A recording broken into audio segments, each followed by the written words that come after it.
I even fell into this early on as I associated being busy with being productive.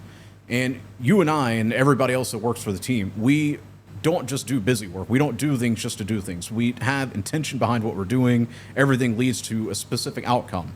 So for all the viewers who are watching this, don't think that just because you're busy, you wake up at 5 a.m., you take a cold shower for whatever reason. I don't know why you do that. Yeah, it's terrible. I used to do it because I fell into that crowd. I thought, okay, I'm going to wake up at 5:30, take a cold shower. It's shit. It's just really bad. So you fall into this psyop of thinking, okay, I'm going to wake up, I'm going to take a cold shower, wake up early, save my $5 on coffee, and all the other nonsense guru stuff. And you think about you doing that, that's somehow making you successful. No, it's not. Does it help you with discipline? Sure. Does it help you change your mindset a little bit? Sure. But what are you actually working on that's moving you towards a specific outcome that you've made a plan for? Don't just say, I want to get rich, or I want to do this, or I want to do that. Have a plan and break that down into action steps. That's why client acquisition works so well, the campus, is because we break everything into action steps. It's not just some go get a client. No, it's here's how you find the client. Here's how you put together an offer. Here's how you do this. Here's how you do this. So figure out what you want, what your objective is, and then break that into step by step. 100% agree. And I think as far as he was touching on the morning routine, and I think the closer you can get to just rolling out of bed and going to your laptop and 100% just starting work, which is the most simple concept to grasp. But I think most people try to complicate it. I mean, obviously, I think similar Dylan and I's is that we're rolling out of bed, going to the laptop. Perhaps there's brushing teeth. Perhaps there's getting coffee. Okay, Dylan doesn't brush his teeth. Okay, but as quickly as you can go from basically waking up and starting work, whatever starting work means to you. Maybe starting work to you means working out first. Mm-hmm. But wherever you can just get rid of the gap between perhaps you roll out of bed and you start getting on your phone and checking tweets and replying to people and stuff like that. Well, you have to. It's how you start your day is how you end your day. Like if you start your day, you wake up out of bed and you start just mindlessly scrolling. You need to start your day winning some kind of way. So you need to make some kind of plan like the day before or even right when you wake up, is start your day winning. And obviously inside of the real world, we have the daily mental power checklist, where inside of client acquisition, we show you step by step what you need to do to start your day winning.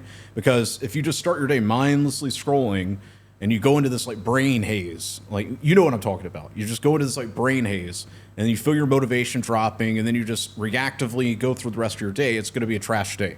Versus if you start your day doing something as simple as doing some push-ups first thing in the morning and, I don't know, reaching out to potential clients. You do just something and you start your day winning, you're going to find the rest of your day is almost effortlessly productive because you're not having to fight against your own resistance. Like I could be doing more. No, you've started your day winning.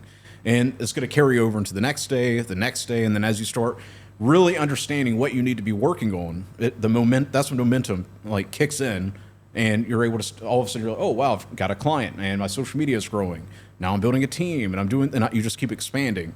Versus how most people do it, they're constantly fighting their own selves. They're constantly trying to find motivation through just more motivational videos. I used to watch Gary Vee back in the day until one day I was like, man, this is garbage. Like nothing personal against him, but like, what am I actually getting out of this? It makes me feel like I'm hustling, but why don't I just go out there and actually do it?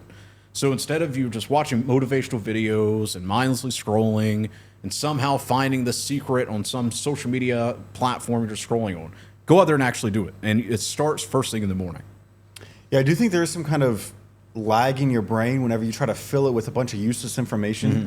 So there's many examples. One of them he just touched on, which is waking up and mindlessly scrolling. You're taking in so much information that has nothing to do with what you're about to do. So if you're about to, I don't know, go work out, it has nothing to do with helping you work out, or it doesn't help you like whenever you're fulfilling work that you're doing with it inside the real world. Yeah. I mean, I felt the same way whenever I was in college. They would make you sit for, I don't know, 4, 5, 6, 8 hours a day. You're just shoving information into your brain, and it's not something you can just like go take action on. So the mindset that helps is looking for information to solve a problem, looking for information that can help you get to the next level, which is actually can be applied. So whenever you're just taking information that you basically your brain doesn't know what to do with, it's just clouding your brain. Oh, 100%. And I mean, you know how like restrictive I am as far as like what type of content I consume and all of that. But like if you're focusing on getting clients, you shouldn't be wasting your brain power learning about crypto or learning about just any other business, like whatever the trendy thing is nowadays. You shouldn't focus on that.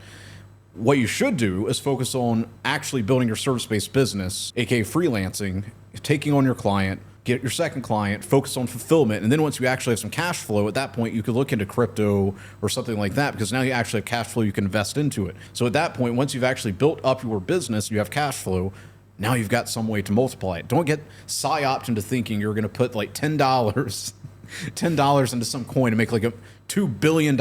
It's just not going to happen. So focus on actual skills, getting clients, building a team, having actual cash flow. And at that point, you can look at multiplying. But don't try to multiply $10. This doesn't make sense.